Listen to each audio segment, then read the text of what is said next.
Assalamualaikum warahmatullahi wabarakatuh. Waalaikumsalam warahmatullahi wabarakatuh.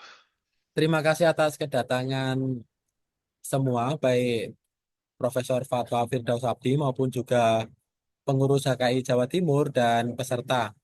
Eh, Terutama kepada Bapak Profesor Fatwa Firdaus Abdi atas kesediaannya Pak untuk menjadi pembicara pada webinar pertama kali ini yang diselenggarakan HKI Jawa Timur. Eh, ini penyelenggaraan webinar yang pertama di masa kepengurusan kami mulai tahun 2024 sampai nanti 2026. Eh, Semoga tetap keep in touch ya Pak nanti setelah webinar ini dan webinar seperti itu. Eh, Perkenalkan, saya Wahyu Prasetyo Utomo saat ini menjadi Ketua HKI Jawa Timur mulai bulan Juni kemarin. Di sini ada beberapa eh, peserta yang terdiri dari pengurus maupun mahasiswa dan peserta umum. Eh, di sini ada Ibu Silvana yang merupakan Sekretaris HKI Jawa Timur dari Universitas Pembangunan Nasional Veteran Jawa Timur. Jadi ketuanya saya dari ITS, yang kedua dari UPN, sekretaris nanti ada bendaharanya dari Universitas Negeri Malang, namanya Ibu Nina Zakia. Sementara di kampus saya sering dibantu oleh mahasiswa pasta kita yaitu Ade Irma Rozavia dan juga Nur Karimah. Dan selamat datang Bapak-bapak, Ibu-ibu maupun seluruh peserta dalam webinar kali ini. Webinar kali ini akan kita selenggarakan dalam bahasa Indonesia. Kebetulan Alhamdulillah ini pembicaranya walaupun dari afiliasinya luar negeri tapi masih bisa bahasa Indonesia. Aman ya Pak? Ah, Aman insya Allah. gitu. Pak Fatwa ini merupakan dosen di School of Energy and Environment, Sekolah Energi dan Lingkungan di City University of Hong Kong. Beliau bergabung di City University of Hong Kong mulai officially, sepertinya setidaknya ketika kita bertemu mulai bulan Juli dan aktif mulai Agustus. Beliau memiliki bidang penelitian di bidang fotoelektrokatalisis, tapi untuk berbagai macam aplikasi, bukan hanya untuk hydrogen production, tapi juga untuk sintesis material. Sehingga pada kesempatan kali ini, Pak Fatwa akan memberikan topik tentang eh, apa itu tentang produksi hidrogen yang disertai pula dengan proses fotoelektrokatalisis untuk sintesis bahan-bahan kimia. Untuk webinar ini waktunya kira-kira nanti kita maksimal ya kira-kira 1 jam, tapi itu sudah dengan diskusi. Monggo Bapak bisa atur mungkin sekitar 45 menit atau fleksibel. Siap. Terima kasih nggih, Pak Fatwa, waktu dan tempat disilahkan ke jenengan. Oke. Assalamualaikum warahmatullahi wabarakatuh. Terima kasih banyak Mas Wahyu atas perkenalannya dan juga senang bisa berkontribusi memberikan webinar yang pertama untuk Himpunan Kimia Indonesia Jawa Timur ya. Mudah-mudahan apa yang saya share hari ini akan bermanfaat. Saya izin menyalakan share screen ya. Oh, saya belum bisa nih, masih disabled.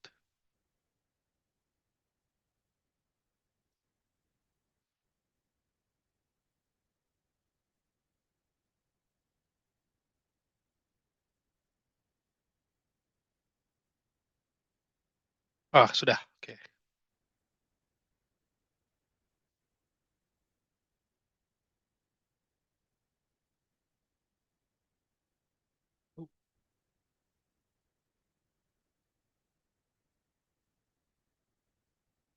Ya. Sudah terlihat ya? Boleh di-confirm? Ya, oke. Ya,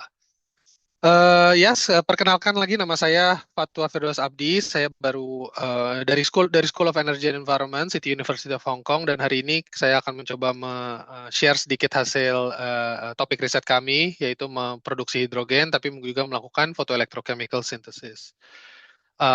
Sedikit background mengenai saya asalnya dari Jakarta, lalu saya mengambil pendidikan S1 di NTU di Singapura dalam bidang material science.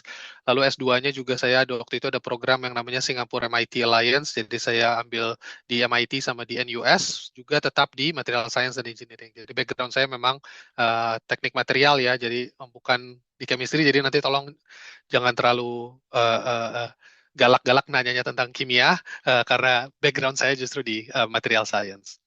Saya sempat kerja sebentar, salah satunya di Intel Micron Flash Technologies. Ini dulu di pabrik semikonduktor ya, bikin chip untuk memori flash, dia flash device. Baru setelah itu saya melakukan menempuh pendidikan S3 di PhD di Chemical Engineering kali ini, Delft University of Technology Netherlands, ITU Delft. Lalu saya bekerja 10 tahun di Berlin, saya di Institute for Solar Fuels, ini research center ya, Helmholtz-Zentrum Berlin ini seperti National Research Center-nya di Jerman, seperti mungkin LIPI dulu atau sekarang BRIN ya, pusat-pusat penelitian begitu. Baru sejak Juli 2023 yang lalu, saya pindah ke Hong Kong menjadi associate professor di school sekarang ini. Mungkin banyak teman-teman yang juga belum terlalu familiar dengan City University of Hong Kong ya. Jadi Hong Kong kalau dilihat di peta seperti ini, dan di Hong Kong itu terbagi menjadi beberapa kawasan. Ada yang Hong Kong yang lama adalah Hong Kong Island yang warnanya ungu ini, dan ada bagian yang namanya Kowloon dan New Territories dan lain sebagainya. Airport itu ada di pulau yang lantau ini. Nah, CTU itu ada di the heart of Kowloon, di tempat yang namanya Kowloon Tong. Dan ini apa namanya berlokasi di tengah kota. Sudah berdiri sekitar 30 tahun dari tahun 94 ya. Sebelumnya sudah ada juga tapi institut, tapi assume full university status baru dari tahun 94. Kita punya sekitar 12.000 undergraduate students dan sekitar 5.000 postgraduate students. Mereka juga tinggal di hall dan yang berada di kampus ya. Akademik staffnya ada 850, jadi kira-kira rasionya sekitar 1 sampai 15 ya. Dan kampus areanya 15 hektar. Ini kalau dibandingkan dengan universitas lain di Hong Kong, tidak terlalu besar karena kita berada tadi seperti yang saya bilang ada di tengah kota. Jadi tidak terlalu banyak room untuk grow ke area-area yang baru.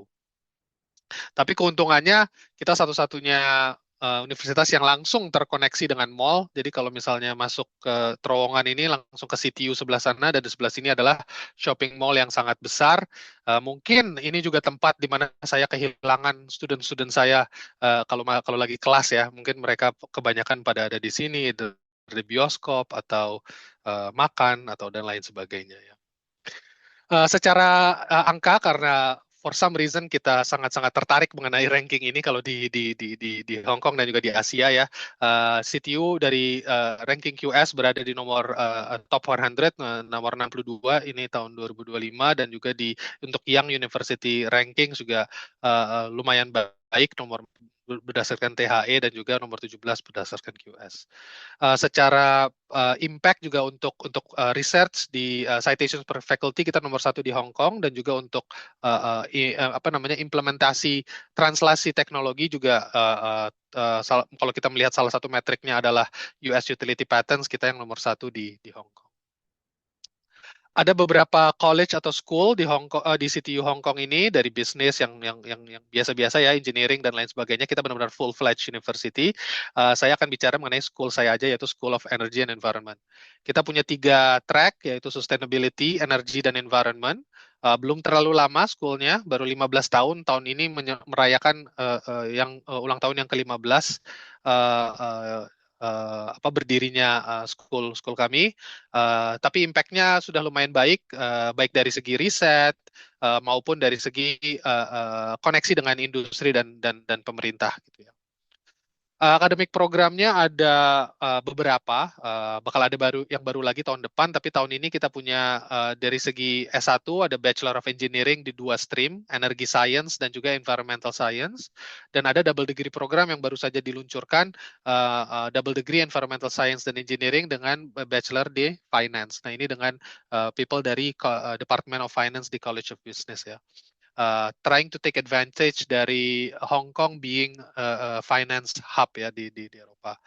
Lalu untuk program postgraduate-nya juga ada Master of Science, ini yang taught postgraduate di Energy Environment, dan ada MPhil dan PhD yang by research juga di Energy Environment dan Sustainability.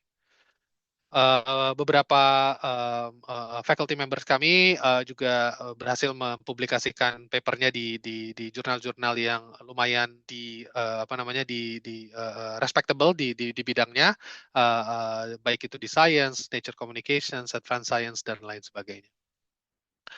Oke, begitu mengenai CTU, mudah-mudahan ada sedikit tahu kurang lebih mengenai City University of Hong Kong ya, dan School of Energy Environment terutama. Lalu saya pindah mengenai grup saya ya. Grup saya uh, uh, judulnya adalah Sustainable Technologies for Chemical Conversion, agak sedikit dibuat lebih luas karena ingin mencoba mencakup bidang-bidang yang luas ke depannya. Tapi saat ini tujuan kami yang utama adalah mencoba mendevelop pathways yang baru untuk renewable generations dari valuable chemicals. Fokusnya, metodologinya adalah photoelectrochemistry karena ini dia adalah background saya, dan aktivitasnya mulai dari material, development of materials, material-material baru, mencoba mengerti fundamental understanding di balik proses-proses yang ada di bawah di dalam photoelectrochemical device atau materials tersebut, sampai juga ke finite element modeling, mencoba mengerti engineeringnya dan life cycle dan techno-economic evaluation dari sistem tersebut ya. Oke, kita mulai dari untuk topik ini, motivasinya, mulai dengan motivasinya. Motivasinya tidak lain dan tidak bukan adalah mencoba berkontribusi terhadap kebutuhan dunia untuk pindah dari apa namanya fossil based society to renewable and sustainable based society. Yang saya tunjukkan di sini adalah jumlah CO2 emission setiap tahunnya selama sekitar 200 tahun terakhir, 200-250 tahun terakhir, dan bisa kita lihat bahwa annual CO2 emissions ini terus meningkat, bahkan di sekitar 150 tahun 50 tahun terakhir terus meningkat dari pre-industrial level ya. Ada beberapa usaha untuk stop apa namanya membuat pertumbuhannya lebih pelan, seperti misalnya tahun 2000 kita ada Kyoto Protocol, lalu ada Paris Agreement tahun 2015, tapi tidak ada yang berhasil men-stop ini selain COVID. Ya, jadi waktu COVID di tahun 2020, inilah pertama kita lihat bahwa drop-nya lumayan signifikan, tapi sekarang tahun ini sudah mulai naik lagi dan sudah lebih dari sebelum pandemi level ya. Permasalahannya, kita sudah berkomitmen untuk mencapai net zero emissions by 2050, yang artinya dalam 26 tahun ke depan, kita harus membawa annual CO2 emissions ini dari yang sekarang sekitar 36-37 billion tons per tahunnya, sampai ke nol dalam 26 tahun. Dan ini benar-benar challenge yang unprecedented ya, yang ada massive scale, kita nggak pernah mencoba mengovercome-nya. Tapi kita berkomitmen untuk itu ya. Negara-negara sudah berkomitmen untuk itu dan mau nggak mau harus ada efforts ke sana. Permasalahan selanjutnya adalah apa namanya, di sini kita tunjukkan ada hubungan, ada korelasi antara emisi per kapita dengan energy consumption per kapitanya ya. Negara-negara dengan apa namanya energi konsumsi yang tinggi memiliki per kapita emissions yang tinggi. Jadi CO2 emissions ini berhubungan dengan penggunaan energi. Sayangnya, negara-negara yang high income biasanya memiliki energi konsumsi yang tinggi, juga dengan CO2 emissions, dan juga tapi lower middle income countries memiliki energi consumption yang lebih kurang dan per kapita emissionsnya juga lebih rendah. Tentunya banyak negara-negara yang di lower middle income countries mau untuk meningkatkan GDP-nya ya menjadi high income countries. Kalau misalnya kita ikut berdasarkan korelasi ini, seiring dengan meningkatnya GDP, energi konsumsi kelihatannya juga akan meningkat dan per kapita emissions akan meningkat. Pertanyaannya, korelasi ini datangnya dari mana? Apakah bisa kita break korelasi ini sehingga kita bisa meningkatkan GDP tanpa perlu meningkatkan per kapita emissions ya? Korelasi ini datang bukan intrinsik dari apa namanya sistemnya ya, tapi bukan intrinsik dari equationnya, tapi ini datang karena energi sistem kita sekarang adalah high CO2 emitter, yaitu apa namanya di bahan bakari oleh fossil fuels ya. Kalau kita ingin memecahkan korelasi ini, kita harus pindah ke energi sistem yang tidak mengemit atau mengemit hanya sedikit CO2. Dan inilah di mana renewables masuk ke dalam picture-nya ya. Jadi kita harus pindah dari fossil base ke renewable base untuk memecahkan korelasi ini. Sayangnya, many renewable energy systems, kalau kita lihat seperti solar energi atau energi angin ya dan lain sebagainya, biasanya supply-nya itu fluktuatif ya. Kalau misalnya kita butuh a certain amount, X amount, belum tentu kita bisa memenuhinya dengan solar cell hari ini. Kalaupun bisa hari ini, belum tentu besok bisa karena tergantung dari jumlah sinar matahari, kondisi cuaca, dan lain sebagainya. Sehingga oleh karena itu muncullah opsi bahwa kita bisa memiliki hidrogen sebagai vektor. Maksudnya apa? Kalau misalnya kita punya kelebihan energi, bisa kita gunakan untuk mentransformasi, untuk memproduksi hidrogen, dan hidrogen ini dijadikan sebagai energi storage option. Kalau kita butuh lagi energinya, hidrogennya bisa kita reaksikan kembali untuk menghasilkan energi tersebut. Dan sekarang kita sudah menggunakan hidrogen juga dengan di skala yang lumayan besar ya, sudah menjadi important factor di berbagai aplikasi. Baik dari segi transportasi, ini masih sedikit emerging, tapi untuk memproduksi synthetic fuels misalnya, atau amonia, melalui proses yang teman-teman semua tahu bernama Haber-Bosch ya, nitrogen, hidrogen menjadi amonia, untuk mereduksi metal di metal production, atau juga untuk membuat pharmaceutical fine chemicals, biasanya mereka ini semua perlu hidrogen. Dan sudah lumayan penting. Saat ini kita menggunakan sebesar sekitar 100 juta ton hidrogen per tahunnya, dan berdasarkan report yang dikeluarkan oleh Hydrogen Council tahun 2021, kita prediksikan bahwa dalam 24 tahun ke depan, demand ini akan meningkat sekitar 7 kali lipat sampai 660 million tons ya. Permasalahan yang ada selanjutnya adalah dari 100 juta ton ini hanya kurang dari 0,1% yang benar-benar green, yang benar-benar low CO2 atau bahkan zero CO2 emission ya. Kalau kita teruskan tren ini di tahun 2050, maka mayoritas dari hidrogen yang ada di sini juga akan tetap bukan green hydrogen, dan itu akan menjadi masalah karena CO2 emissions-nya bukannya lebih baik, malah mungkin bisa jadi akan jadi lebih buruk ya. Nah, bagaimana kita menghasilkan green hydrogen? Saat ini sudah ada caranya dengan komersial teknologi ya, off the shelf technology, benar-benar kita langsung bisa beli di pasar, yaitu dengan menggabungkan teknologi yang namanya solar cell. Solar cell itu mentransformasi energi surya, cahaya, menjadi listrik, electricity. Lalu kalau kita gabungkan dengan simple device yang namanya DC-DC converter, electricity-nya bisa kita alirkan ke perangkat lainnya yang juga sudah komersial, namanya electrolyzer, untuk memecah air H2O menjadi hidrogen dan oksigen. Ya. Ini semuanya sudah ada di pasar dan bisa kita langsung beli saja. Sudah mature teknologis. Permasalahan dari konsep ini adalah kita menggunakan tiga komponen yang terpisah. Nah, kalau kita di setiap setiap perangkat itu ada yang namanya balance of system. Ini adalah peripheral komponennya ya. Kalau misalnya kalau di solar cell itu active komponennya itu adalah silikon, tapi kita nggak bisa membuat solar cell hanya dengan silikonnya saja. Kita perlu substrate-nya, gelasnya, encapsulation-nya, wiring-nya, dan lain sebagainya. Dan tentu ini semuanya menambah biaya dari perangkat itu pada akhirnya. Nah, kalau kita punya tiga perangkat yang berbeda, maka kita juga punya tiga balance of system components, dan itu akan meningkatkan balance of system cost-nya. Ya. Hasilnya adalah ada yang namanya levelized cost of hydrogen. Ini berapa dolar per kilogram biayanya untuk memproduksi hidrogen tersebut. Kalau dari PV driven electrolysis sudah ada beberapa studi yang menunjukkan bahwa harganya adalah sekitar 6 sampai 10 dolar per kilogram. Ini sayangnya masih jauh lebih tinggi dibandingkan hidrogen yang dihasilkan dari fossil fuels ya. Steam methane reforming ini memecah metana menjadi hidrogen ya. Ini harganya hanya 1,4 dolar per kilogram. Sehingga PV driven electrolysis untuk menghasilkan green hydrogen ini belum terlalu kompetitif. ide yang dimiliki oleh banyak researcher di bidang ini adalah bagaimana kalau kita mengintegrasikan semua komponen ini jadi satu perangkat.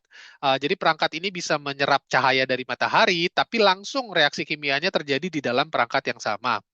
Sehingga integrasinya itu bisa mengurangi balance of systemnya dan diharapkan bisa mengurangi biayanya. Sayangnya, pada saat ini konsep ini masih dalam development, technological readiness levelnya masih rendah, sehingga efisiensi yang didemonstrasikan juga masih belum bisa bersaing dengan konsep yang di sebelah sini. Hasilnya adalah kalau kita gunakan efisiensi yang didemonstrasikan di bidang sini, LCOH-nya juga masih tidak bisa berkompetisi dengan steam method reforming ini. Ini membuat kami menjadi berpikir apakah ada cara lain, apakah ada strategi lain yang bisa kita gunakan. Tentunya kita ingin meningkatkan efisiensinya terus. Tapi kalaupun kita tidak bisa meningkatkan efisiensinya, bisa nggak kita pakai teknologi ini untuk aplikasi lain atau untuk aplikasi tambahan yang bisa meningkatkan valuation dari device tersebut. Inspirasinya datang dari bagaimana cara kita menggunakan hidrogen saat ini ya. Jadi hidrogen ini seperti yang saya bilang sebelumnya sudah banyak dipakai di aplikasi-aplikasi saat ini. Kalau kita lihat di Uni Eropa mayoritas penggunaan hidrogen adalah di refining, ini making fine chemicals ya. Lalu ada juga 40% di membuat amonia.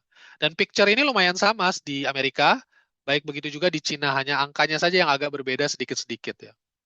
Lalu idenya datang dengan bagaimana kalau kita bisa menggunakan hidrogen yang kita produksi di dalam photoelectrochemical cell tersebut langsung di dalam perangkat yang sama.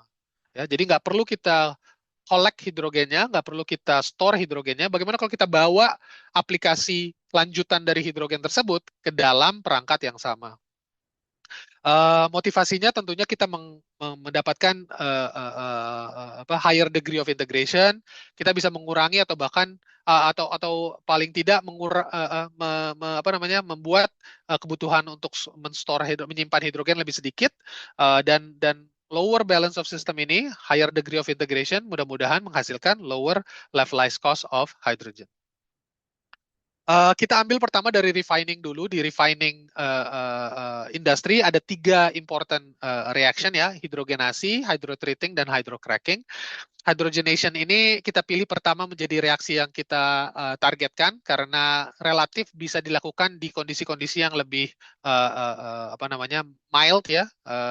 Jadi goal kita adalah bisa nggak kita gabungkan antara photoelectrochemical hydrogen production dengan hydrogenation. Jadi sekarang kalau kita tadinya punya perangkat seperti ini yang memproduksi hidrogen di katodanya dan oksigen di anodanya, kalau kita lihat lebih dalam di permukaan permukaan katodanya adalah reaksi ini dari air menjadi hidrogen, lalu kita bisa kumpulkan hidrogennya sebagai bubbles.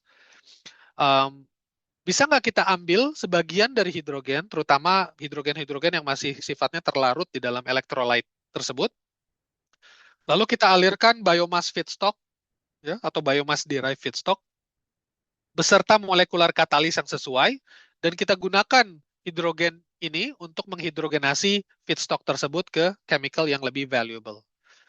Harapannya valuable chemicals ini kalau kita jual nantinya akan jauh lebih berharga secara economic factor ya, secara dolar per kilogramnya dibandingkan dengan hidrogen, sehingga harga overall sistemnya bisa di-compensate begitu.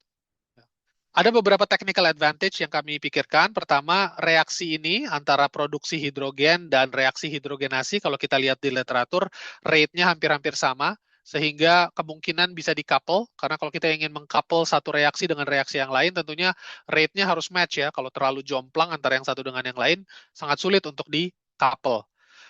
Lalu kita bisa menggunakan thermal energi dari matahari untuk meningkatkan reaksi hidrogenasi tersebut.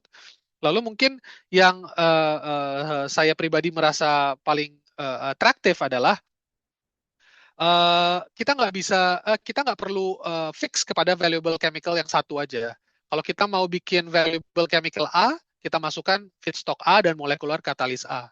Tapi kalau kita mau ganti menjadi chemical B, ya kita tinggal ganti aja, kita alirkan feedstock yang berbeda dan juga katalis berbeda yang sesuai.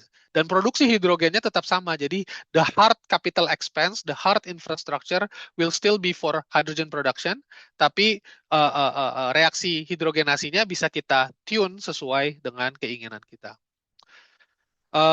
Meskipun demikian, kita perlu ada beberapa open questions. Pertama, bisa nggak sih ini benar-benar decouple? Secara ide mungkin bisa, tapi bisa nggak kita tunjukkan?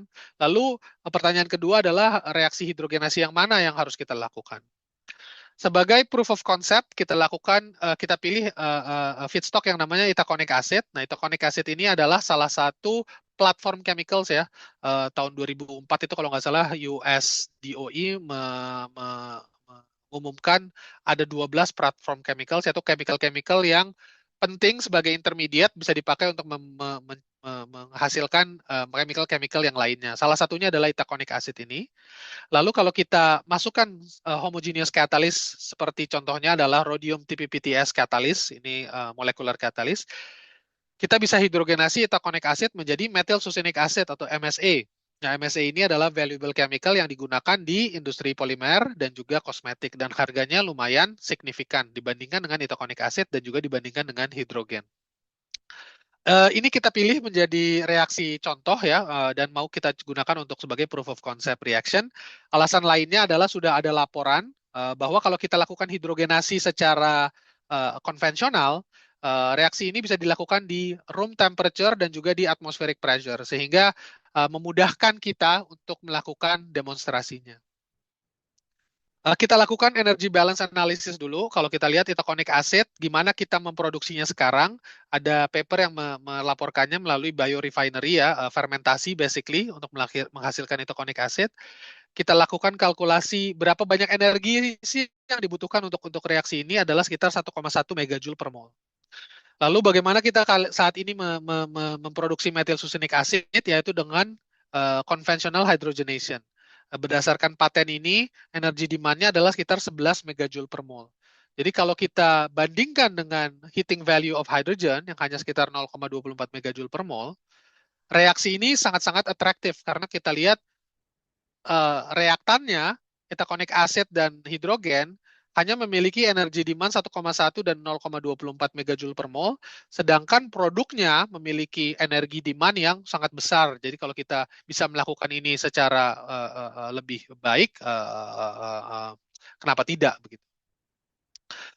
Oke, lalu kita mulai dengan demonstrasinya. Reaksinya lumayan simple. Jadi kita di anodanya kita nggak punya apa-apa, kita hanya melakukan water oxidation. Sedangkan di katodanya kita punya nggak cuma phosphate buffer, phosphate-nya hanya sebagai electrolyte saja ya, tapi kita flow juga itaconic acid dan katalis. Kita gunakan material yang kami sudah kembangkan di grup kami selama 10 tahun terakhir adalah bismuth vanadate, BiVO4 yang warnanya kuning ini sebagai light absorbing compound ya. Lalu kita alirkan dan di bawah under sunlight illuminations kita coba lihat apakah kita bisa memproduksi methyl succinic acid tersebut. Pertama reaksinya dilakukan di dark dulu, hanya memastikan bahwa bisa nggak sih kita couple dan terlihat di sini bisa ya. Kita punya produksi MSA atau methyl succinic acid secara continuous dan kalau kita kalkulasikan sekitar 60% dari hidrogen yang kita generate digunakan untuk menghidrogenasi itaconic acid ke methyl succinic acid. Dan di sini kita tunjukkan kalau kita hilangkan rhodium katalisnya, berarti kita tidak melakukan coupled catalysis. Kita juga bisa melakukan produksi di awal, tapi setelah sekitar 2 jam kita tidak stabil. Jadi menunjukkan pentingnya kita melakukan coupled reaction tersebut dibandingkan dengan direct reaction. Kalau kita bisa lakukan tanpa iluminasi atau light illumination, ini kita bisa juga lakukan di bawah solar illumination ya, dengan konfigurasi yang berbeda. Kita lihat kita memiliki produksi methyl succinic acid yang continuous ya. Di sini konversinya 10%, sedangkan yang di sini di konfigurasi ini konversinya sekitar 50% ya. Jadi sudah bisa didemonstrasikan.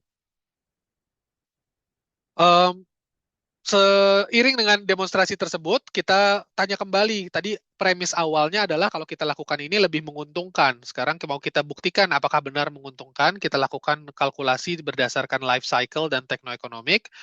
Kita berdasarkan struktur yang kita demonstrasikan, lalu kita punya boundary conditionnya seperti ini ya, kita punya cradle to gate kalau di dunia life cycle, jadi kita masuk dari cost of materials, cost of fabrication, lalu kita hitung keluarnya revenue-nya dari hidrogen dan MSA atau produk yang kita hasilkan. Nanti net present value-nya bisa dihitung dari revenue minus cost-nya ya. Dari sisi energi bisa dilihat di sini sangat menguntungkan karena ada yang namanya energy payback period ya, atau itu adalah waktu berapa lama lifetime-nya sampai kita bisa menghasilkan normalized net energy balance equals to zero. Artinya apa normalized net energy balance equals zero? Ini artinya energi yang kita butuhkan untuk membangun pabriknya, membangun perangkatnya untuk menghasilkan hidrogen dan MSA ini sama dengan energi yang didapat dari produk hidrogen MSA selama masa hidupnya ya. Jadi kalau lifetime-nya energi payback period-nya 17 tahun, untuk bisa energi positif, kita harus mengoperasikan perangkat tersebut selama lebih dari 17 tahun ya. Kalau kita introduce hydrogenation of itaconic acid to MSA, hanya 2% saja kita bisa kurangi lifetime-nya atau energy payback period-nya menjadi 10 tahun. Ya. Kalau kita bisa menghasilkan hidrogen to MSA conversion-nya lebih tinggi, yang mana sudah kita demonstrasikan kan, up to 60%, itu menjadi net energy positif ya, jadi sangat menguntungkan dari sisi energi. Lalu kita lihat juga dari sisi dolar ya atau euro per kilogram di sini. Kalau hanya solar water splitting, hanya memproduksi hidrogen, kita lihat annual net profit-nya negatif ya. Ini untuk kasus kami ya. Jadi ini nggak generik, tapi untuk kasus kami yang menggunakan perangkat yang sesuai apa namanya konstruksi kami. Tapi kalau kita introduce hidrogenasi, kita bisa membuat dia menjadi positif, dan bahkan kalau hanya bisa 11% saja untuk dihidrogenasikan, LCOH-nya bisa sangat bersaing nih, sangat kompetitif dengan fossil based hydrogen tersebut. Jadi visi kami adalah seperti ini. Jadi kalau bisa kita apa namanya pikirkan bahwa sekarang nggak lagi hanya memproduksi hidrogen, tapi ada juga hydrogenated products dan kita bisa on demand menghasilkan hidrogen dan chemicalnya ya dengan mengganti antara feedstock dan katalisnya. Demikian yang demonstrasinya. Sekarang outlook ke depannya tuh seperti apa? Jadi kita sudah ini yang sekarang kami sedang kerjakan di grup riset kami di sini. Yang pertama adalah kita coba expand ke reaksi-reaksi lainnya. Tadi itaconic acid ke methyl succinic acid adalah suatu reaksi yang contoh ya untuk proof of concept, tapi market size-nya itu sebenarnya hanya kecil. Methyl succinic acid kita nggak perlu terlalu banyak. Bisa nggak kita juga demonstrasikan dengan reaksi-reaksi yang lain? Pertanyaannya, reaksi yang mana? Approach kami adalah kami sekarang melakukan techno-economic analysis dulu. Kita lihat hydrogenation reactions yang bisa kita lakukan dan kita lihat apakah mereka menguntungkan atau enggak dengan apa namanya dengan konsep yang kami propose ya. Dan ternyata selain itaconic acid to methyl succinic acid, ada dua reaksi lain yang dilihat menguntungkan ya, positive net present value, yaitu phenol to hydrogenation of phenol to cyclohexanol atau acetophenone ke 1-phenyl ethanol. Nah sekarang ini bahkan lebih menguntungkan ya, payback time-nya jauh lebih terutama untuk yang ACP to 1PE ini lebih jauh lebih singkat dibandingkan dengan itaconic acid to methyl succinic acid. Lalu yang berikutnya adalah kita juga mencoba mereplace oxygen evaluation dengan valuable chemical reactions ya. Tadi kalau kita hanya fokus di sisi yang sini di katoda, kita juga bisa mereplace reaksi yang di anodanya ya. Di anoda ini menghasilkan oksigen, sayangnya oksigen ini tidak terlalu valuable ya karena hanya sekitar 3 sampai 10 sen per kilogramnya harganya. Bisa misalnya kita ganti dengan reaksi gliserol. Gliserol ini adalah buangan dari biodiesel, produksi biodiesel ya, limbahnya adalah gliserol. Bisa kita ambil untuk kita oksidasi menjadi chemical-chemical yang lebih valuable seperti dihidroksiaseton, glyceraldehyde atau glycolaldehyde yang harganya jauh lebih tinggi dibandingkan dengan gliserol. Permasalahan dengan reaksi ini tentunya secara termodinamik lebih mudah daripada water ke oksigen, tapi permasalahannya adalah dari selektivitasnya. Bisa dilihat di sini tergantung dari berapa banyak elektron yang kita transfer waktu oksidasi, kita bisa pindah hasilnya dari reaksi yang 2 elektron sampai ke formic acid misalnya 8 elektron atau oxalic acid 11 elektron dan tentunya kita ingin reaksi yang selektif ya. Di sisi ini kita sudah coba melakukan penelitian bagaimana kita bisa mengontrol itu. Dilihat di sini kita mencoba melihat efek dari ion-ion yang hadir di dalam elektrolit tersebut dari potasium, sodium, fosfat, sulfat, dan klorat dan nitrate. Kalau tidak digunakan untuk gliserol, ini bismuth vanadate ya material yang sama. Kalau kita tidak gunakan untuk gliserol, artinya hanya untuk oksidasi air, performanya hampir-hampir sama, tidak ada ngaruhnya kalau mau ionnya apa aja. Tapi kalau kita masukkan gliserol, performanya berbeda sangat jauh ya. Ini adalah current density adalah level performanya ya berdasarkan photocurrent-nya di under sunlight illumination. Selain dari performa atau aktivitas, selektivitasnya juga bisa diubah dari di ion-ion yang berbeda. Jadi lebih lebih selektif terhadap glycolaldehyde ketika kita menggunakan sodium nitrate ya. Alasannya masih belum jelas, tapi yang tren yang kita temukan adalah bahwa tren ini mengikuti tren di Hofmeister series ya. Mungkin kalau teman-teman yang di bidang kimia sangat tahu ya tentang series ini ya, lebih mengerti dari saya seriesnya ini apa sih sebenarnya. Kalau saya mengertinya hanya seperti specific ion effect aja. Kita gambarkan bahwa mungkin untuk yang di sulfate ini lebih aglomerasi karena dia specific ion effect-nya strong, sedangkan untuk yang di sisi yang sebelah sini lebih weak agglomerate-nya. Jadi aglomerasi gliserol ini menyebabkan aglomerasi dan deaglomerasi dari gliserol itu menyebabkan attachment ke surface-nya berbeda sehingga aktivitasnya juga berbeda di dalam electrolyte ion yang berbeda tersebut. Preliminary results kami juga menunjukkan bahwa light illuminations atau intensity cahaya juga berpengaruh terhadap selektivitasnya. Ini dari kalau kita cahayanya satu sun ya atau intinya benar-benar di bawah sunlight atau kita kurangi jadi 0,3 atau hanya 1%, kita bisa lihat di sini selektivitasnya berbeda. Ini adalah HPLC resultnya dan ini selektivitasnya kalau misalnya di intensity yang lebih tinggi, lebih selektif terhadap glycolaldehyde misalnya, di intensity yang lebih rendah, lebih selektif terhadap di glyceraldehyde. Jadi ini bisa masih kami coba mengerti juga apa penyebabnya. Eh, Selain itu kita juga mencoba meningkatkan versatility dari hydrogenation reaction tersebut. Sayangnya hydrogenation reaction yang sudah dilaporkan di literatur mayoritas dilakukan di pressure yang di atas 1 atmosfer. Tadi yang itaconic acid ke methylsuccinic acid kita demonstrasikan di 1 atmosfer ya. Tapi saat ini hydrogen generation melalui photoelectrochemical cell hanya bisa dilakukan atau hanya pernah didemonstrasikan di pressure 1 bar. Lalu kami bertanya, apakah bisa kita lakukan ini di pressure yang lebih tinggi dan kalaupun bisa, make sense apa enggak, bermanfaat apa enggak kita lakukan itu di pressure yang lebih tinggi. Sebelum kita lakukan eksperimennya, kita lakukan modeling dulu, evaluasi ya berdasarkan multivariable regression. Jadi kita coba ambil beberapa data-data di literatur yang sudah ada, lalu kita lakukan regresi menentukan bubble-nya, terutama untuk bubble ya, oksigen atau hydrogen bubble berubah terhadap pressure. Lalu kita masukkan ke dalam two-dimensional multiphysics model yang menghitung mass transport, multiphase flow-nya, dan juga electrochemistry. Lalu kita compare beberapa faktor-faktor untuk menentukan benefit-nya atau penalti-nya berapa besar kalau kita naik ke pressure yang lebih tinggi. Kita temukan beberapa dataset dari literatur, nggak banyak tapi cukup ya. Lalu kita lakukan multivariable regression untuk mendapatkan equation. Contohnya di sini diameter dari oksigen bubble-nya bisa kita lihat, bisa kita tulis as a function of pressure, current density, dan juga inlet velocity. Kita lakukan ini untuk semua bubble propertinya ya, seperti density-nya berapa, atau juga untuk hidrogen, dan lain sebagainya. Equation-nya lalu kita coba validasi dengan eksperimen juga. Kita lakukan eksperimen di pressure yang tinggi, dan kita lihat di sini perbandingan antara model kita yang mana warna hitam dengan data yang kita ambil dari eksperimen lumayan cocok ya, more or less dengan dari segi errornya juga experimental error ya, reasonable agreement sehingga kita bisa lumayan confident untuk menggunakan uh, uh, fitting equations yang kita dapatkan.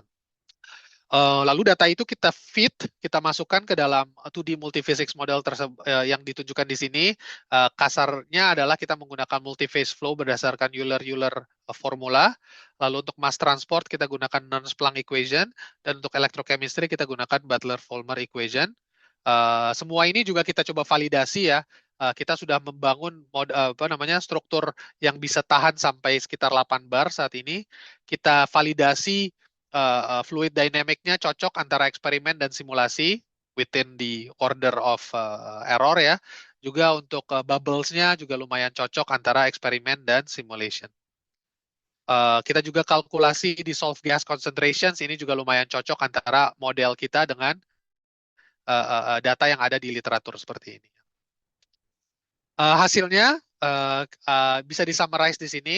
Kita plot sebagai berapa banyak loss ya as a function of pressure ya. Tentunya kita ingin meminimize loss-nya, dan bisa dilihat di sini loss tersebut bisa diminimize dengan meningkatkan pressure sampai sekitar 8 bar ya.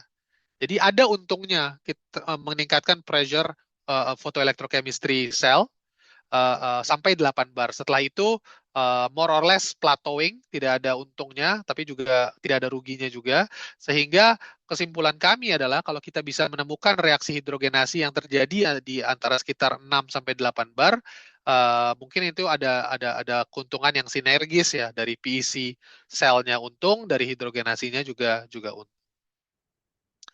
Demikian dari saya, udah saya akhiri dengan beberapa poin summary atau take home message ya. Jadi di presentasi kali ini saya introduce konsep untuk mengcouple antara reaksi hidrogenasi dengan reaksi generation of hydrogen di dalam photoelectrochemical cell. Kita telah demonstrasikan sampai di bawah sunlight illumination sampai 50% conversionnya dari hidrogen ke MSE ya. Kita lakukan juga energi dan techno-economic assessments yang menunjukkan bahwa sistemnya ini kompetitif, dan kita harus mengeksplor reaksi-reaksi yang lain, maupun baik di hidrogenasi maupun di oksidasi. Dan yang terakhir, kita coba evaluate apakah melakukan PEC water splitting at elevated pressure itu menguntungkan, dan ternyata menguntungkan sampai sekitar 6 sampai 8 bar.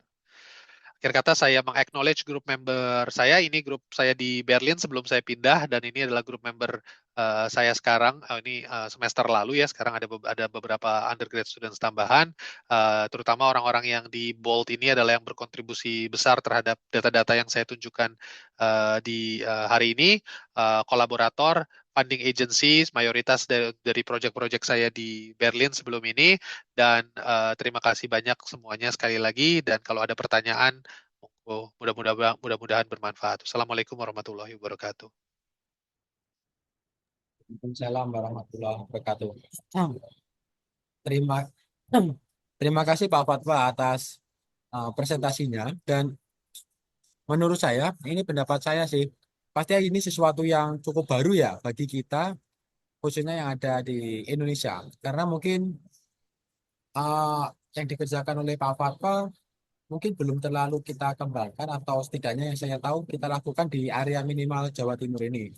Tapi setidaknya kita bisa mendapatkan informasi atau wacana dan perspektif lain tentang proses produksi hidrogen. Karena sampai saat ini mungkin kita lebih menekankan pada berapa banyak sih hidrogen yang bisa kita hasilkan dari material-material ataupun sistem yang kita kembangkan di sini.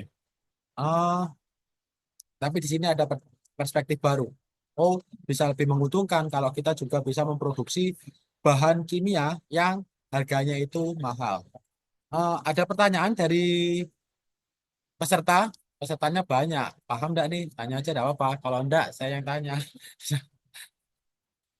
Ada pertanyaan?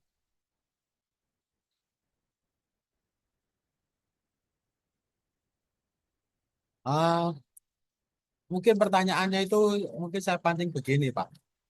Tadi Pak Fatwa menceritakan tentang salah satu proyeknya kan banyak. Salah satu proyek yang saya notice, yang saya lihat, oh ada bagian-bagian yang Pak Fatwa melakukan perhitungan atau pemodelan ataupun eksperimen terkait dengan gelembung-gelembung.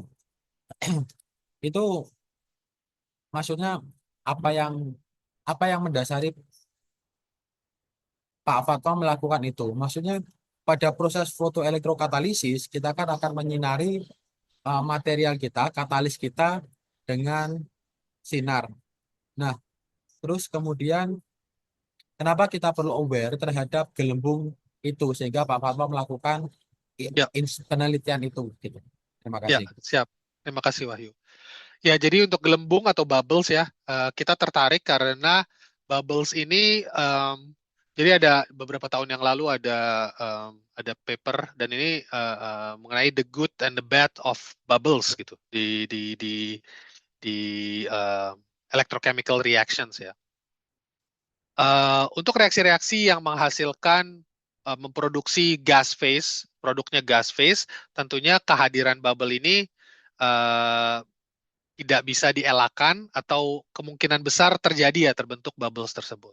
Tapi ada beberapa kerugian dari atau potensi kerugian dari bubbles tersebut kalau tidak kita coba kontrol produksinya.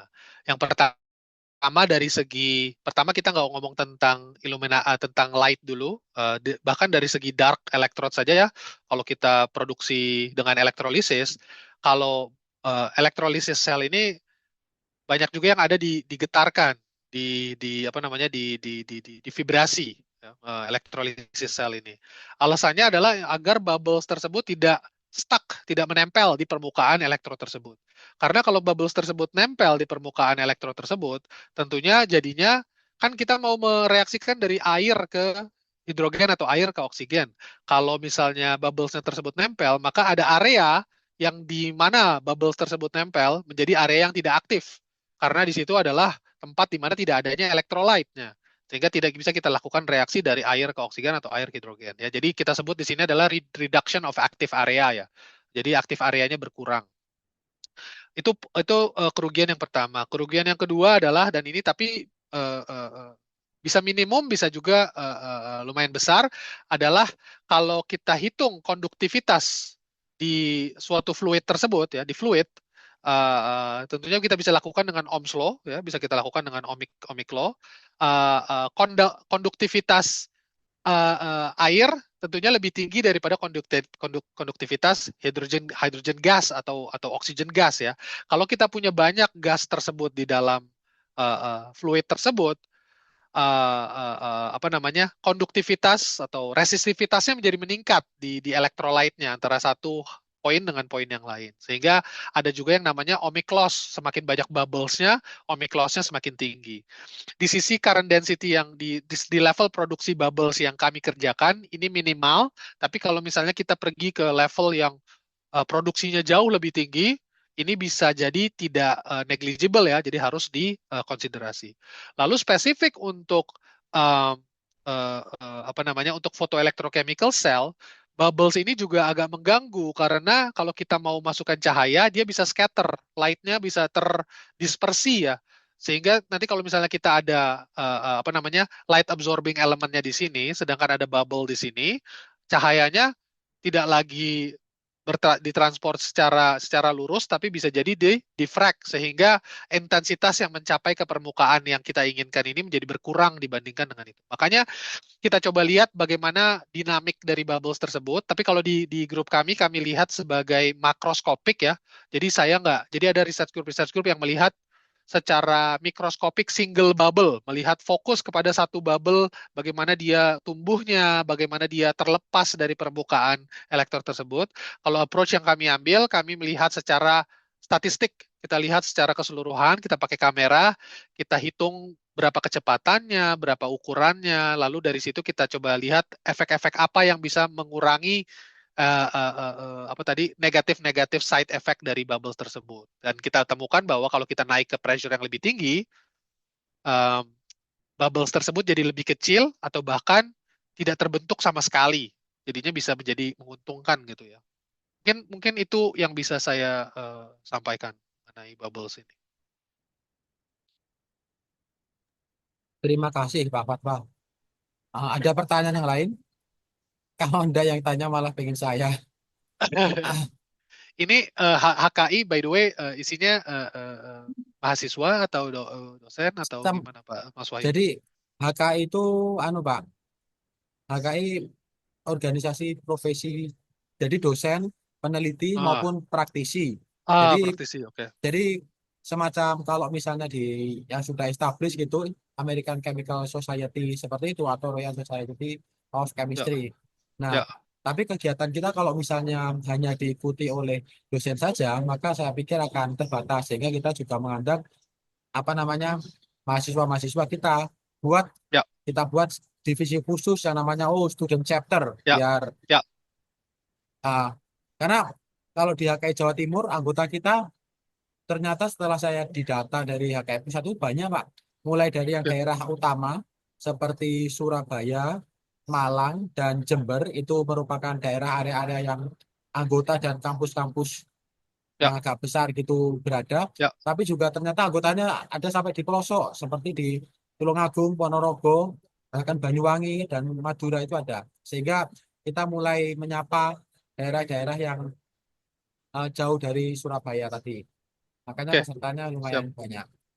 siap. Ah, satu lagi pertanyaan, Pak. Kalau misalnya tidak ada yang bertanya, ada yang bertanya sebelum saya bertanya. Oh, itu ada. Ada Ada dari yang angkat tangan. lupa saya ngobrol aja. Bu Silvana ada nanti yang tulisan Korea. Maaf siapa namanya. Monggo Bu Silvana. Baik, mohon izin. Assalamualaikum warahmatullahi wabarakatuh. Waalaikumsalam warahmatullahi Iya, wabarakatuh. salam kenal Bapak Fatwah. Nih. Saya Silvana dari UPN Veteran Jatim. Jadi kami ini ya anak bimbingnya Pak Wahyu dulu nih. Ya, jadi izin Pak, kami tertarik terkait life cycle tadi Pak. Jadi Ya, terkait adanya 5 tahun, 10 tahun, apakah itu kondisi nyata ataukah sebuah simulasi? ya, Kemudian yang kedua itu kami tertarik terkait perhitungan energi dan juga mungkin adakah keterkaitan dalam perhitungan karbon emisinya. Jadi ya, sebelumnya ini kami mengenal karbon emisi di Paris Agreement itu kan ada banyak sekali ya Pak untuk bisnis-bisnis turunan gitu nih. ya, Kami mohon arahannya Bapak untuk perhitungan yang apa ya yang bisa kami gunakan untuk ya ini sebagai saintis sebagai pegangan untuk menghitung emisi karbon gitu. Terima ya, kasih Pak Fatwa, mohon ya. arahannya. Terima kasih Bu Silvana. Terima kasih atas pertanyaannya.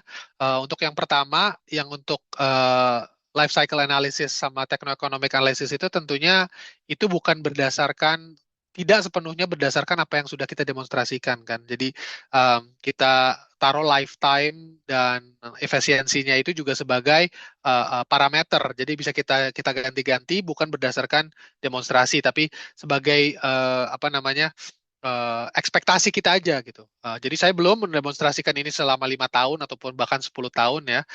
Tapi dari sisi kalkulasi ini bisa kita ganti-ganti saja di dalam modelnya dan kita temukan yang permasalahan dari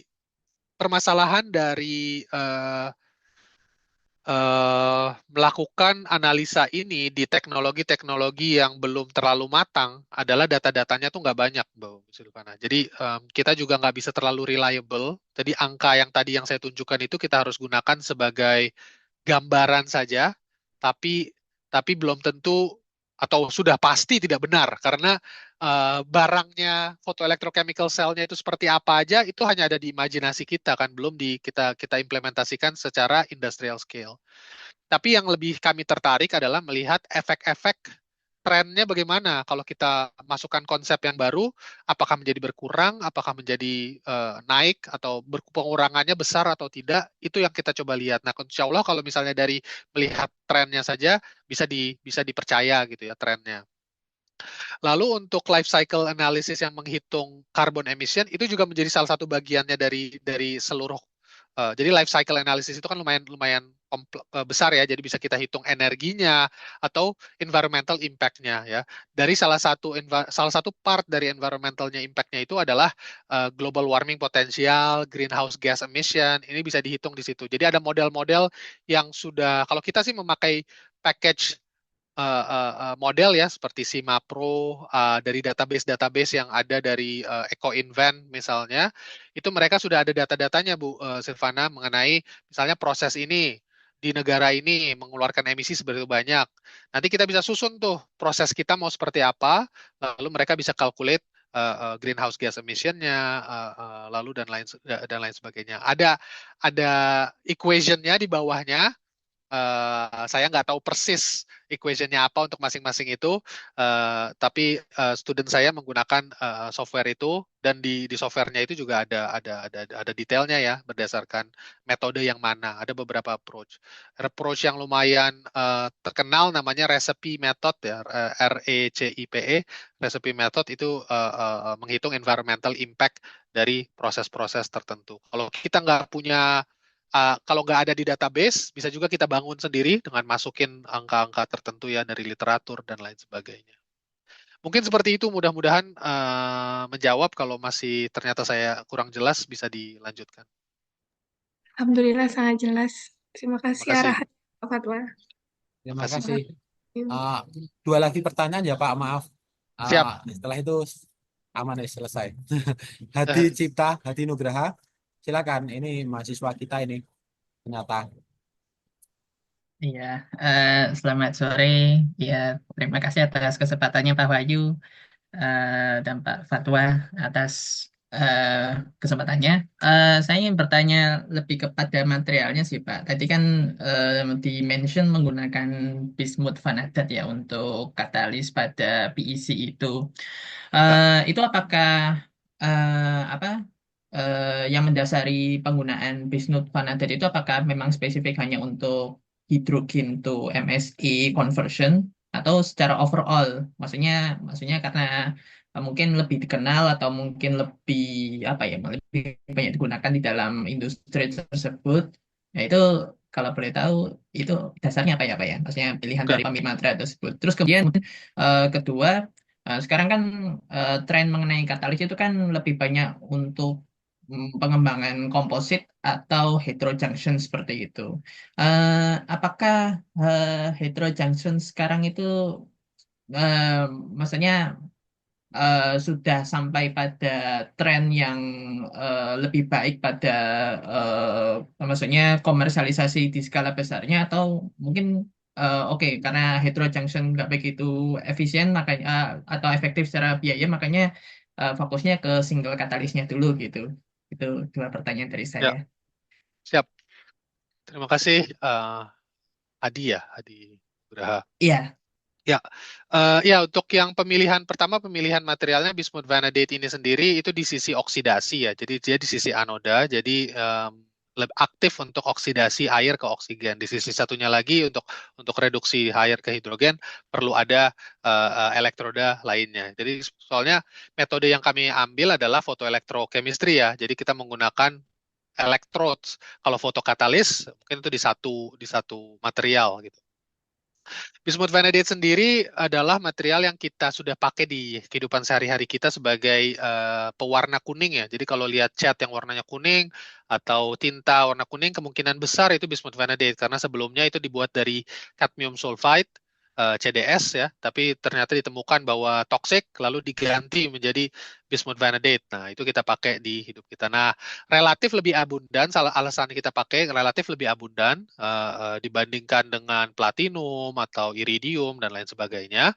Tapi juga nggak seabundant itu sehingga masih jauh dibandingkan dengan iron misalnya atau nikel dan lain sebagainya ya. Alasan yang kedua kita pakai adalah band gap-nya atau apa namanya, band gap itu apa namanya, jarak antara pita konduksi Iya. dan pita valensi itu adalah 2,4 sehingga elektron volt sehingga aktif di bawah visible light. Jadi kalau kita bandingkan dengan material-material seperti titanium dioxide, strontium titanate atau material-material classical fotokatalis lainnya ya, itu yang biasanya adalah hanya aktif di bawah ultraviolet karena band gap-nya sangat besar. Bismut vanadate lebih untung dari situ. Lalu selain itu, yang menarik dari bismut vanadate adalah bismut vanadate ini relatif lebih tahan terhadap defect gitu. Performanya tidak menurun terlalu banyak meskipun kita memiliki banyak defect di dalam material tersebut. Sehingga banyak grup-grup riset yang menemukan metode-metode membuat elektrodanya secara relatif gampang, low temperature, tidak perlu temperatur terlalu tinggi, banyak defeknya, tapi masih mengeluarkan performa yang relatif modest ya. Jadi itu alasan-alasannya kenapa bismuth vanadate dipilih. Bukan yang paling ideal, karena kalau misalnya lebih ideal itu lebih bisa menyerap cahaya lebih banyak. Saat ini penyerapan cahayanya juga belum terlalu, maksudnya hanya sekitar maksimal efisiensinya hanya 9%, maksimal secara teori 9%. Kalau kita mau reach lebih dari itu, kita harus temukan material yang lain. Sayangnya belum ada dari sisi oksida ya, dari sisi oksida. Oh, stabilitas adalah alasan lain. Stabilitasnya relatif lebih stabil dibandingkan dengan, let's say, silikon. Kalau kita masukkan silikon ke dalam air atau nitrite ya, nitrida atau sulfida itu lebih gampang untuk teroksidasi. Lalu untuk pertanyaan kedua mengenai heterojunction dan lain sebagainya, pertama define dulu nih heterojunction-nya itu apa maksudnya ya. Heterojunction secara definisi adalah kita punya material yang berbeda, secara elektronik strukturnya berbeda, kita gabungkan menjadi satu. Semua elektrod yang kita pakai adalah heterojunction karena kita harus mendeposit di atas material tertentu yang elektronik strukturnya berbeda. Jadi by definition semuanya adalah heterojunction. Mungkin yang dimaksud oleh Hadi adalah kalau misalnya kita secara apa namanya Material kita powder. material aktifnya kita Ya. gabungkan antara antara band gap tertentu dengan band gap yang lain, lalu kita gabung menjadi satu. Ya secara calculation potensinya lebih tinggi untuk menghasilkan efisiensi yang lebih tinggi karena daripada satu material punya band gap yang satu, ini punya ada dua material dengan band gap yang bisa di-adjust antara satu sama lain, voltage-nya bisa jadi lebih tinggi, utilization of sunlight-nya lebih tinggi. Tapi optimisasi antara satu layer dengan layer lain tentunya lebih challenging ya, sehingga sekarang itu masih menjadi salah satu fokus riset banyak grup juga. Kalau kita lihat dari tren solar cell, tentunya semuanya heterojunction. Dan saya juga melihat nggak melihat kenapa kita harus hadir dengan hanya satu material. Bisa aja kita gabungkan beberapa material. Mungkin begitu, mudah-mudahan menjawab. Ya, baik. Terima kasih banyak atas jawaban yang diberikan Pak Fatwa. Sama-sama. Terima kasih. Satu lagi dari Siap. Rima, Nur Karimah. Ini yang dulu juga ketemu Pak di Hongkong. Kalau Ya, ingat. siap. Saya ingat. Selamat siang Pak Fatwa, Pak Wahyu. Terima kasih atas kesempatannya. Saya ingin bertanya mengenai yang tadi proses hydrogen production yang menggunakan elektrokatalitik. Kalau sebelumnya kan hanya produksi hidrogen aja Pak. Nah di sana kan di elektrolyte-nya itu tadi dijelaskan juga ada pembuatan valuable chemicals. Ya. Nah, untuk feed-nya sendiri itu apakah dicampurkan jadi satu di elektrolyte-nya itu ataukah ada satu batch tersendiri untuk menaruh dari feed-nya itu, Pak? Ya, terima kasih. Ya, jadi kalau kita lihat di skematiknya, mungkin saya harus tunjukin.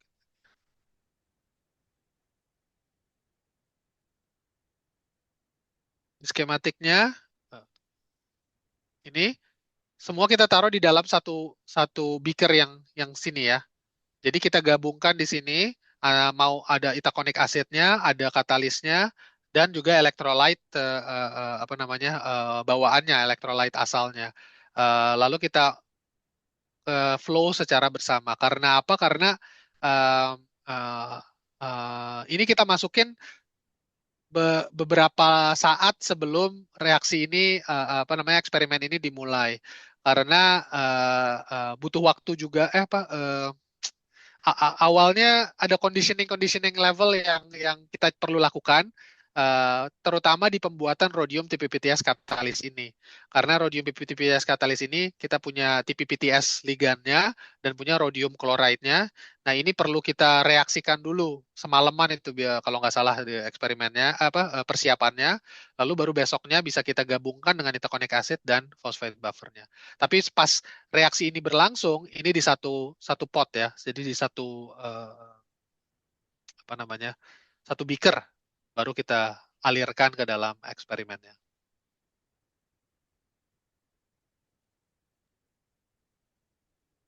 Bagaimana Rima? Aman?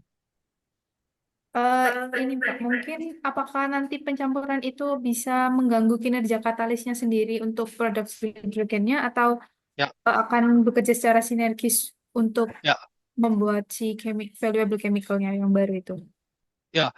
Itu juga salah satu kontrol eksperimen yang kita lakukan di kalau kalau Ima mungkin baca papernya, kita juga salah satu pertanyaan reviewernya adalah bagaimana kalau apakah nanti katalisnya akan terdegradasi atau tidak, ya segala macam itu kita lakukan beberapa kontrol eksperimen yang menunjukkan bahwa di range yang eksperimen kami, ya di range eksperimen kami itu tidak bisa kita deteksi. Jadi eh, tidak ada degradasi dari katalisnya, dan baik under illumination ataupun under applied potential.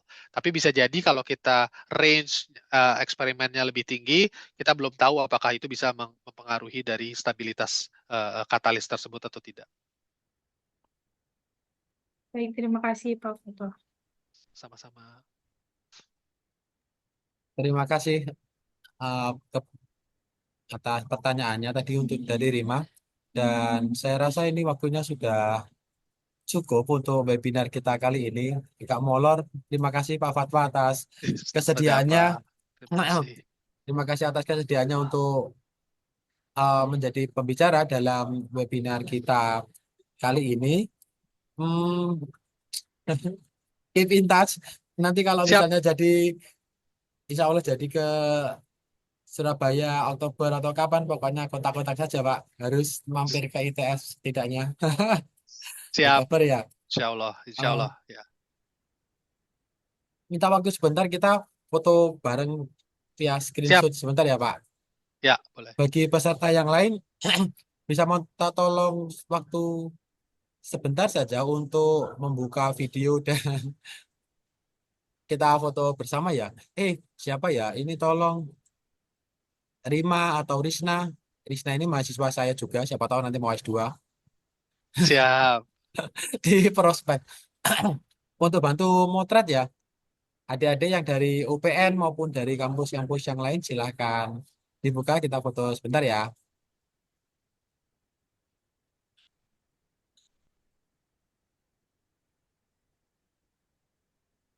Ini kalau dari dosennya ada yang dari, saya lihat dari Jember. Salah satunya Pak Siswoyo, ada yang satu dari UNER, dan yang lainnya saya belum terlalu, mohon maaf. Sudah, minta tolong ya, dikasih woro-woro Rima, Rima, Rima. Suara-suara. Oke Pak. Mungkin untuk slide 1 ya. 1, 2, 3. Selanjutnya untuk slide 2. 1, 2, 3. Slide 3. Nomor 3 tutup. 1, 2, 3. Sudah Pak. Sudah Pak. Sekali lagi terima kasih Pak Fatwa, Pak Fatwa, terima kasih banyak atas Sama-sama. bantuannya. Maaf merepotkan berkali-kali. Wah, Aduh. tidak. Dan Oke. repot kok. Saya senang. Mudah-mudahan bermanfaat. Kalau ada selanjutnya pertanyaan, monggo jangan segan-segan untuk mengirimkan email. Oke, terima kasih Pak. Kita bisa akhiri ya. Sama-sama. Ya. Assalamualaikum. Terima kasih semua atas kedatangannya. Waalaikumsalam warahmatullahi Terima kasih wabarakatuh. Pak Siswoyo. Assalamualaikum. Assalamualaikum warahmatullahi wabarakatuh.